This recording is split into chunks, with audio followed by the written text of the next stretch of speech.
Now we're going to talk about the first general layer of skin, which is the epidermis, made out of stratified squamous ET, that specific tissue.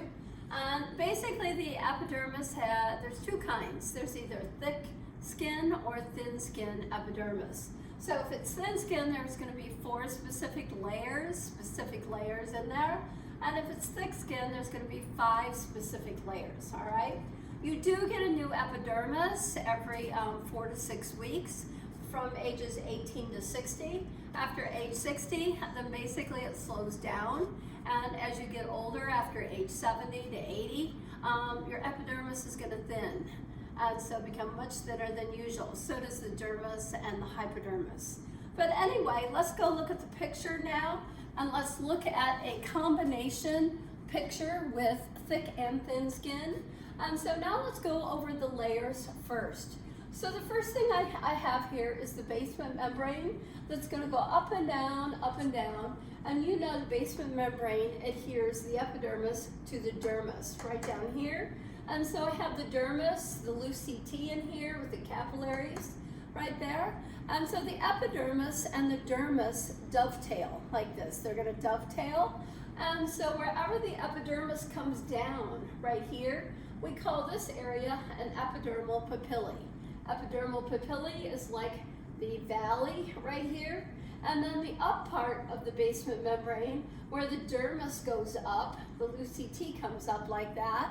And so this is the dermis, this is the epidermis. It's going to dovetail, and so we call this the dermal papillae. The dermal papillae is where it goes up the hill, and when it comes down the hill, that's the epidermal papillae. And so the basement membrane is in between, and again, it's like super glue. It holds the two layers together. So now, above the basement membrane right here, above the basement membrane is one layer of cells, just one layer of cells, and they're going to actively do mitosis, okay? And so this layer does a lot of mitosis. And this layer is called stratum basal. Stratum basal. And so the name of the cell is basal cell. These are all stratified squamous ET cells, but then they're going to be given specific names depending upon what they do. So this is one layer only, okay? And the cells' names are called basal cells. And what do the basal cells do? They do mitosis. They reproduce very, very quickly. And so they're going to reproduce and become these cells right above them, okay? So they're going to do mitosis down here, mitosis, and reproduce to make these cells above them, okay? And so there you go. So that's my first layer, the bottom layer. And then the next layer is pretty large. It's called stratum spinosum, and it has 2 cell names for these stratified squamous ET cells. We have keratinocytes and we have melanocytes. Keratinocytes make a granule called keratin, and keratin repels water. So when water tries to get down into these cells, it'll push the water up and out. The other cell is called melanocyte, and it makes melanin granules right here, and that's going to deflect UV light rays, and it also gives you your skin color, okay? So the amount of melanin that you have actually determines how dark your skin will be, okay? And that's genetics. So it just also gives color to the skin, right? And the amount you make is all genetically determined again. So over here, I have a little bit more information about these important granules right here. And so the keratin granules, essentially, when water comes through here, and it hits this keratin granule, it's going to go right back up and out. So this would be water. If any water got in, basically, when it hits the keratin granule, it's deflected and it's pushed right back out. So keratin granules right here, they are orange. I put them as orange, and they are made out of sulfur, protein, glycogen, which is starch, and lipids, fats. And so where do we make these granules? Inside the cells. Basically, the organelles called the SER, the RER, and the G, the Golgi, right? That's what's going to make the organelles that make these granules all the time. And then the melanin granules are just made out of protein, solid pieces of protein made in the RER or the Golgi. And so here they are, right here. And what do they do? Well, when sun rays come in, when sun rays try to come through these cells, right here, the sun rays will get deflected and they go back out this way. So sun rays, UV rays coming in, and they get deflected by the melanin protein. And so it's like having sunglasses in your skin layers. And so that's called the melanin granule, and I drew it in brown because it also determines the overall color of your skin, how much melanin you have, basically, and that would be an indicator. All right, so that layer is pretty thick, and it also does mitosis. So this is another layer that does mitosis. It reproduces all the time, okay? And so that's called stratum spinosum, and it will also do mitosis. This layer, so we'll add it right here, mitosis, all right? Now, these cells are gonna continue to move up, and they're gonna start to die in the next layer. And so in this next green layer up here, what you're gonna have is some of these keratinocytes. All the orange granules are gonna make a bottom layer. So we're gonna have a lot of keratinocytes right down here and on the bottom. And then on the top, we're gonna have the melanocytes are gonna be on top right here. So they sort of make distinctive layers of granules. Distinctive layers of granules. So usually melanin is at the top, the orange are the keratin granules. So this layer is called stratum granulosum because the granules make distinctive layers right there. Now, in thin skin only, this is the waterproofing layer, okay? It's the waterproofing layer in thin only, and the cells are starting to die in this layer, in the granulosum, and so we have a name for starting to die. And so the term is called apoptosis. Apoptosis means starting to die, okay? And so there it is, apoptosis. So if I wrote that right here, under here, stratum granulosum, apoptosis means they're starting to die in that layer. But some are definitely still alive. Now, the next layer, once these cells die, they're gonna move up. So if I'm talking about thick skin, there's a nice layer right here of dead cells, okay? And so these are definitely gonna be dead cells in this layer, and it's called stratum lucidum, all right? Stratum lucidum means you can see through it. It looks like a white space on a slide. These are dead cells, and it's only in thick skin, okay? Only in thick skin. And so this layer is called the waterproofing layer in thick skin. And so where do we find thick again? Soles and palms only. And so it's the waterproofer in thick skin only.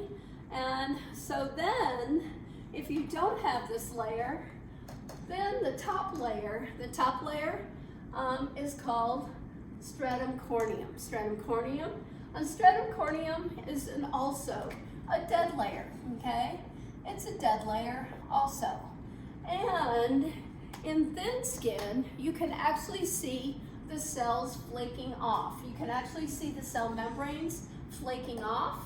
And so that's called a keratinizing epidermis. So when you use the word keratinizing, it means that you can actually see the skin flakes coming off with your eyes. Right, you don't need a microscope, it is flaking. And then on a microscope, you can see it flaking too. They'll just be peeling off.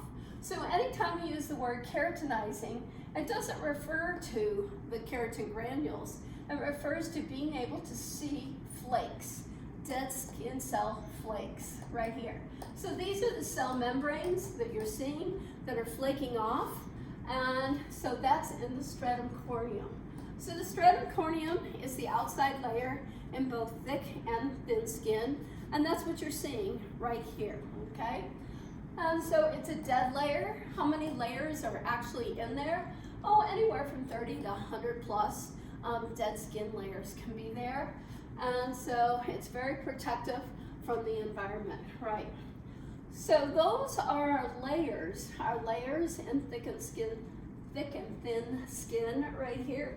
And now one more thing about all the epidermis is there is a cell that's going to come out of your capillaries, and it's going to go and eat live skin cells. It's going to go and eat live skin cells.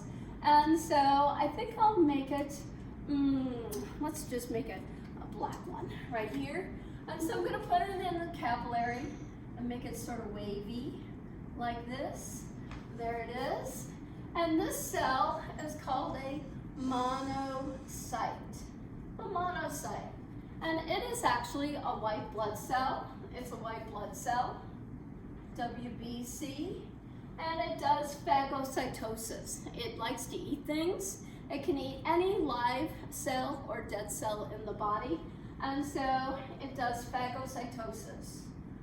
Phagocytosis means to surround solid food and bring it in and eat it. So this little cell, it can actually squeeze out of a capillary. So I'll put one right here, okay? I'll put one in this capillary right there, and it will squeeze out the pores in the capillary. It'll come right on through, and here it is. It's out in the loose CT right here, out in the loose CT. And now it's gonna eat its way through, and it comes through the basement membrane. Here it is in the basement membrane. It's eating its way through the basement membrane, and then it comes into these cells right here. And it starts eating these cells, right? And it'll eat basal cells. It'll eat anything. It can eat all these cells, but it never goes up to the granulosum, never. It only eats the stratum basal and stratum spinosum cells. That's it. And so this is a famous cell, and it was named by the professor that discovered the insulin-producing cells in the pancreas. So it's named after him, and we call it the Langerhans cell. Langerhans cell. And so it's a big long name, Langerhans cell, it's German. And basically, it's called a monocyte when it's in the blood, but when it leaves the capillary, we have to rename it. So this is the Langerhans cell right here. Langerhans cell, and it's like an amoeba, and it comes up and it eats live cells. Now, why does it do that? So that basically you can get rid of some of these cells, and then it will allow the other cells to reproduce faster. So it can reproduce and replace the older cells faster. And so that's why you get a new epidermis every 4 to 6 weeks, because of these wonderful cells eating your old cells, your old live cells. So that is called the good old Langerhans cell. All right, so that's a general review of the epidermis. Now on your note sheet, there are functions for the epidermis, okay, functions. And so I'm just gonna run through them real quickly as a review so that you can hear them. And so the number one function of your epidermis behind me is environmental protection, okay? What's it protect from? Dangerous chemicals coming through, dangerous chemicals, pathogens. What are pathogens? Any disease-producing organism. Water, too much water from entering, right? So the keratin granules will push it out, exactly. So water, too much water coming through. UV light rays, melanin does that. So when light rays come and hit melanin, whoops, it's gonna exit and go right back up and out. What else does it protect from? Antigens. Antigens are anything that's coming into the body that shouldn't be there. They aren't disease producing. A great example would be like pollen. Pollen from plants, that's actually plant sperm. Do we really need pollen in our bodies? We're not plants. And so basically that's an antigen. So an antigen is anything that comes in the body. Even if you ate a safety pin, that's an antigen. And so it shouldn't be in the body. And so that's how we use that term. So antigens, anything that comes into the body that shouldn't be there, right? All right, what else does the epidermis do? It makes two things for us, hair and nails, okay? Hair and nails, and those are called epidermal derivatives. Then it gives your body overall shape. Your epidermis determines your overall body shape. It makes secretions. They have ET glands in them. And what are the ET glands?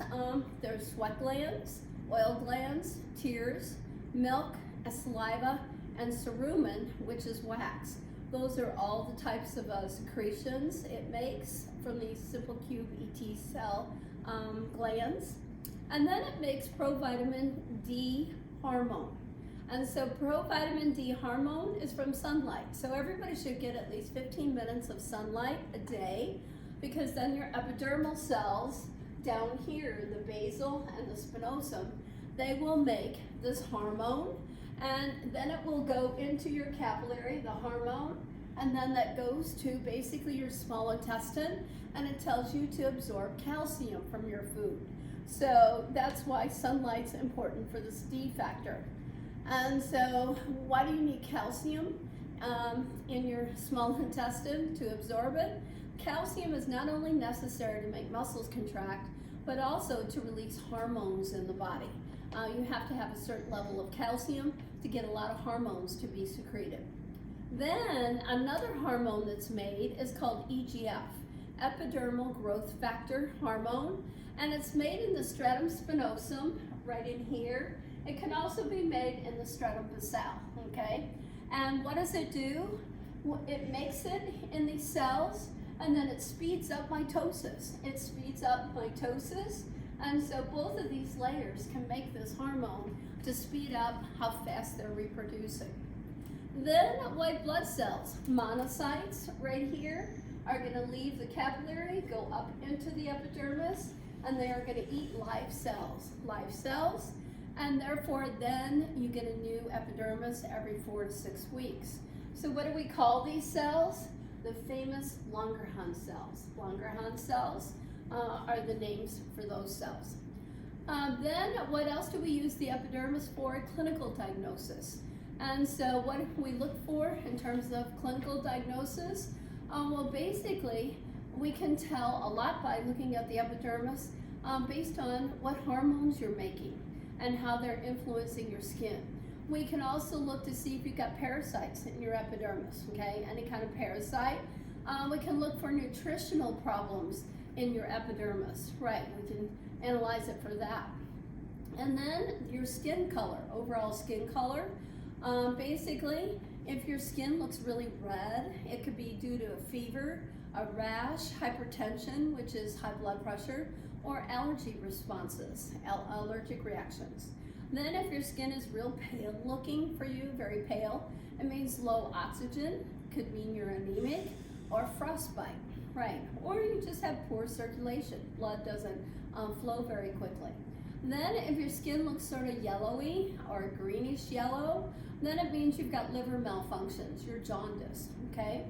And then we have bronze skin. So if you go to bed one night and then the next morning you wake up and it looks like you just sat out in the sun and you're beautifully tanned, then you've got an adrenal hormone problem and you need to get that fixed, right? So your adrenal gland sits above your kidneys and that needs to be addressed immediately because that's going to be a real issue.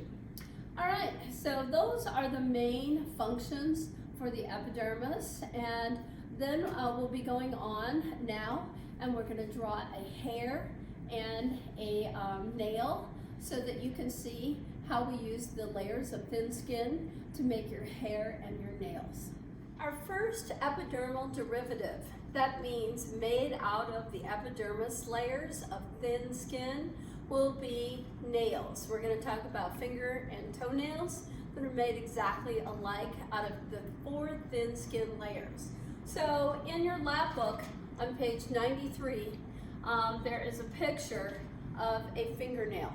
And so I'm going to draw the parts and explain them to you, and those will be the ones you're responsible for. Also, I have all these parts of a nail also listed on your notes sheet, right, on Moodle.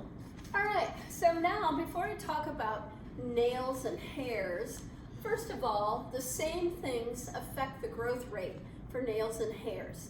And the number one thing that affects good nail and hair growth is good nutrition, and especially vitamin B, which is called biotin. A specific vitamin B called biotin really increases hair and nail growth. The second thing that will influence it is high levels of hormones, sex hormones actually. Estrogen for girls, and then for guys, testosterone. Both stimulate good hair and nail growth. Also, good oxygen levels in your blood also will diffuse into the nail and into the hairs, and that will help stimulate mitosis. So good oxygen levels for both. And then age. The younger you are, of course, the better and faster your hair and nails will grow. And then drugs. Certain drugs that you take for various conditions, they may even stimulate nail and hair growth. So those are the 5 factors that influence nail and hair growth. All right, now over here, I actually have a picture of a nail, okay? And so nails are made out of thin skin. They most of the time grow about 0.5 millimeter a week. That isn't much, but if you have good hormones and good nutrition, it might be much faster, and especially if you're pregnant. Boy, they'll grow really fast with that high estrogen. What's the function of your nails? Basically, it protects the ends of your fingers and toes, okay? So it's going to protect the skin underneath there. And then for your fingers, your digits, right? They're going to grasp things, help you manipulate things, and so nails can do that if they're not too long. All right, so those would be a couple functions for your nails. Now, how are nails made? Well, they're made out of thin skin layers. So basically, your nails right here, you're looking at the dead skin layer called the stratum corneum. So the stratum corneum makes the free edge. So when you can see that nail sticking out beyond the skin underneath it, that's called the free edge, okay? The free edge up here, and so free edge. The main part of the nail sitting with skin underneath it is called the body of the nail, okay? That's pretty easy, body. And then right here on the sides of your nail, you'll notice there's thicker skin right here and at the bottom. And that sort of seals your nail to the skin underneath it. And so we call this extra dead skin on both sides lateral nail fold, right here and here, on the sides, right here and here, right there and there. And then towards the bottom, at the bottom, the base going across, that is called right here proximal nail fold. And if you ever get your nails done, a lot of times they like to scrape that off or to the side to make your nail body look longer and more beautiful. And that can introduce infections, staph infections or yeast infections into that area. So it's not a good idea to have that done, but they do that anyway. A lot of those manicurists will do that, even if you tell them don't. They shouldn't do it, but they do. All right, so all of these things in brown are made out of the dead layer. The dead layer called stratum corneum, okay? The dead flaking layer right here. And then underneath the body of the nail is stratum granulosum. Stratum granulosum, the dying layer, and it looks like a half moon in some of your underneath your fingernail at the base down here. And we call this half moon structure the lunula or the lunule, okay? Lunula or lunule, and it's made out of the stratum granulosum. And then underneath the nail itself, Then underneath the proximal nail fold, right underneath is the stratum spinosum and stratum basale, and we call that area the cuticle or the eponchium. Eponchium made out of stratum spinosum and stratum basale. And so your nails are essentially, they're going to grow. These are reproducing right here, and then they move up underneath the nail, and here's the stratum granulosum, and then they start to die, and then they become incorporated into this layer that's flat, and so then it covers everything, and so all these dead cells keep moving up and out like this, and essentially that becomes all stratum corneum, and so that's how you get that dead layer all the way up and out.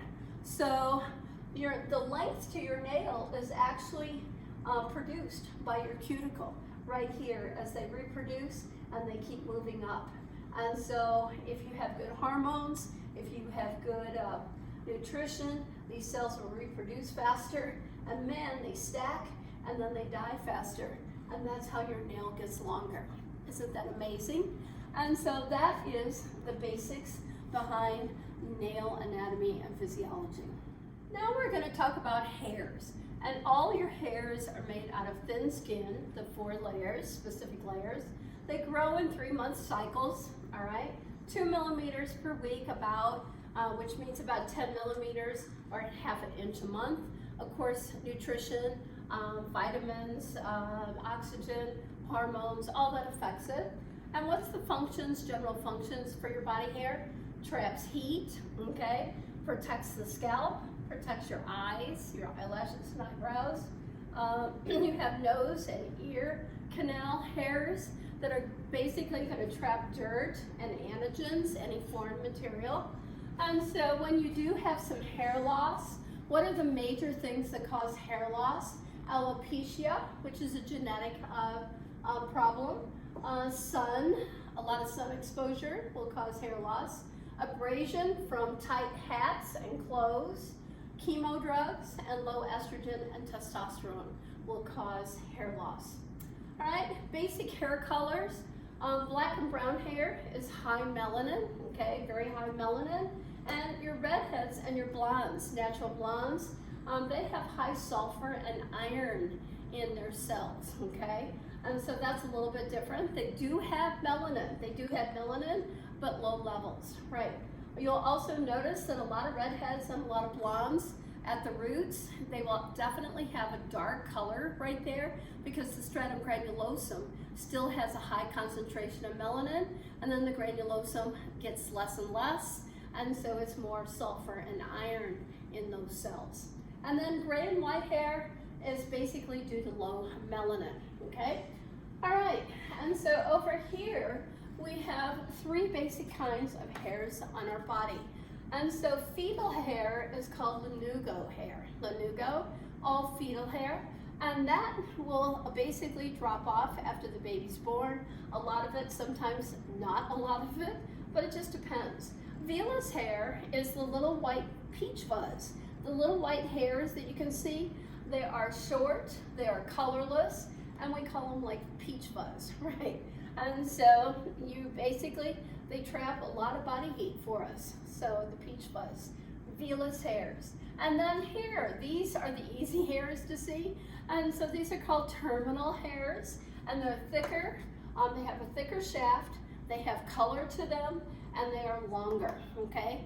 And terminal hairs do have like specific names to them. Specific names like terminal hairs, eyebrows, eyelashes, and they're pretty much named for where you find them. Basically pubic hairs, we have axillary hairs, armpit hairs, anything else, nasal. And so these are all terminal type hairs because they have color to them, longer and basically a thicker shaft, right? So we have many different kinds of terminal hairs we can name. And so there's a quick introduction. So now we're going to actually draw a picture of a hair and show you how it's made. Now we're going to talk about the anatomy of a hair, okay? Hair is made out of thin skin. It does grow about 2 millimeters per week, but then that depends upon which type of hair we're talking about. The slowest growing hairs are your eyebrows and your eyelashes. Those are the slowest. And so the hair on your head actually grows the fastest because it gets the best circulation, good oxygen. So about 10 millimeters equals about a half inch of hair growth. So here is my picture of a hair. And so we have thin skin right here, thin skin. And so the thin skin, we got big basement membrane, we got stratum basale, we have stratum spinosum, we have stratum granulosum, and stratum corneum is brown. So here is the skin, and then it's programmed to go down, indent, and so it's going to go down, concave here, down, and then around. So we have two parts to the hair, basically. We have the part you can see, which is called the shaft, right here, shaft. The part you can see above the skin, and then this part from here to down here is all called the root, okay? This is all the root, straight on down. All right, so all these layers just go down, they dip down, and then they go back up, and then right here at the bottom of the root, we have something called the hair bulb, okay? The hair bulb, this is where your arteries turn into the capillary, and here comes the oxygen and the food that's gonna feed all these cells in this area, okay? So the capillary will disperse the food and good stuff and pick up the nasty CO2, and then the vein takes it out. Nerves control all this exchange rate in the bottom part of the root. So this area is called the hair bulb because lots of loose CT with all these arteries and veins in it and nerves, right? So this is where your hair is going to grow from. So stratum basale comes down here, stratum spinosum comes down here, and these are all going to be the mitosing layers. So these layers do mitosis, right here, mitosis, right here, and right here. So these two layers do mitosis. And then when the stratum granulosum comes down here, the stratum granulosum is going to get pushed up. It gets pushed up this way, up and out. And so it's going to grow up and out. The stratum granulosum is actually going to give you the color to the shaft of the hair. So in here is your melanin. Melanin in your stratum granulosum, right there. And that is what gives you your hair color, okay? And so if you have dark hair, you're gonna have a lot of melanin there. If you're a blonde or a redhead, you have a little bit of melanin, basically down here at the beginning, right along where the skin line is, but then you lose it. Blondes and redheads have a lot of iron and sulfur in their hair, which gives it the more yellowy look to it, all right? And then the shaft is going to be covered by stratum corneum. So stratum corneum comes along, and then it's going to cover the granulosum right here. And so it is a 50% true statement that your shaft is dead, right? And so this is dead hair. And so really only the colored layer is alive, the stratum granulosum, but you know that the stratum granulosum is doing apoptosis, which means in the process of dying, right? And so as you age, you're gonna lose that color because these cells are dying faster. So true statement, yes, the shaft is 50% dead, right? Because of the good old stratum corneum. And so I put some split ends on here to make it a little more realistic. The stratum corneum dries out if you don't keep it moisturized with conditioner. And basically then you get the split ends. And so there you go.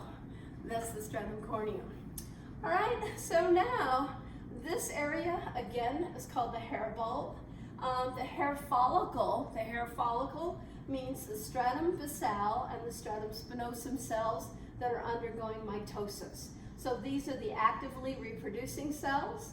And then we have the basement membrane around the root is called the glassy membrane because it's absolutely white when you take it out. And you can see it goes all the way around the root. And then what else is attached to the basement membrane? We have a muscle. A muscle. Every hair has a muscle, and it's called the erector pili muscle. It is actually smooth muscle, involuntary control, and what it does is when it contracts, it makes the shaft stand up. And then when the shaft comes back down, it's going to trap heat. It's going to trap heat underneath the shaft of the hair, and that keeps you warm. So that's why having hair on your head makes you warmer versus a shaved head. All right, so that's the erector pili muscle. Now, what else does every hair have? It's got to have a sebaceous gland. And the sebaceous gland has an adenomere made of simple QBT cells, and it has a duct going up and out. And so the duct is usually made out of stratified cube or stratified columnar, okay? And so what do these simple QBT cells make? It's called sebum. Sebum is oil. It's got a pH of 8 to 9, okay? I always say 9. And then it moisturizes the skin and the hair shaft. And so it will come out and go up onto the surface of the skin and the shaft of the hair. So it will be a moisturizing type oil, okay? And there you go. So now we have a name for the space where the shaft actually comes out and where the duct of the gland comes out. So this area where the shaft comes out and where you can find the duct to the gland, we call it the pore, okay? The pore is an opening, and so right there and there, that whole area right in there is called the pore. All right, so that's the basic anatomy and the terms that you need to know for a typical hair. And all hairs are made the same. The shaft is just different thicknesses, and that would be it. Now we're going to go over the glands you find in skin, and this is in your note sheet right here. And so they're called cutaneous glands. They're all made out of ET, all right? And so the first one is a sebaceous gland. We just did sebaceous glands with the making of the hair. That's where you find them, associated with the hair. You have no sebaceous glands in thick skin, only in thin skin with the hairs. Mode of secretion is apocrine or holocrine. So either the top part of the cell gets released with the secretion or the whole cell leaves with the secretion. What are sebaceous glands going to be made out of? Simple QBT cells. They make sebum, which is oil, and we've already done that in our picture. What kind of pH does sebum have? It's got a pH of 8 to 9. And what's the function of sebum? Moisturize the surface skin cells and moisturize the shafts of the hair. All right, so that's a quick little review on sebaceous glands. Now we have two kinds of eccrine glands, okay, or sweat glands. So one is called eccrine, and when you hear the word eccrine, it means salty sweat, okay? And then the second kind of sweat gland is called sudoriferous. Sometimes they call it an apocrine type of sweat, but it's the stinky sweat, okay? And so I drew a sweat gland right here, a simple QBT adenomere.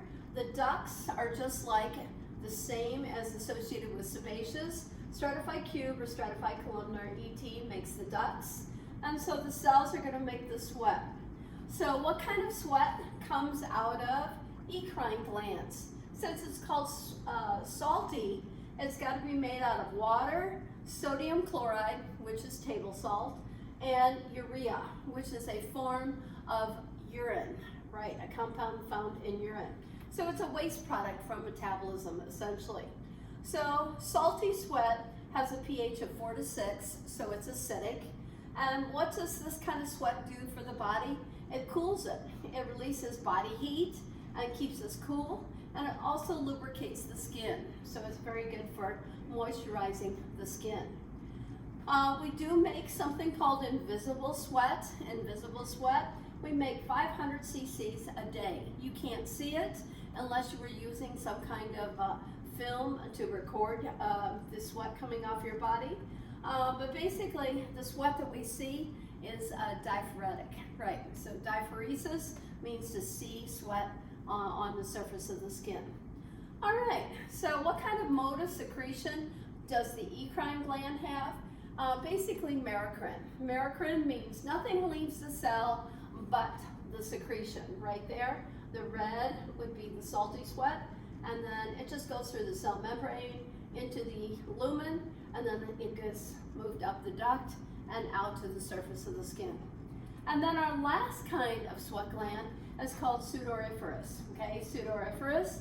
And so it's called stinky sweat. And these sweat glands are only associated with certain areas of the body. And so where do you find them? Basically, you're going to find them around mammary glands. You're going to find them in the armpits, the axillary, pubic area or genital area, and around the anus, all right? And that's where you find this kind of sweat. What's in this kind of sweat, the stinky sweat?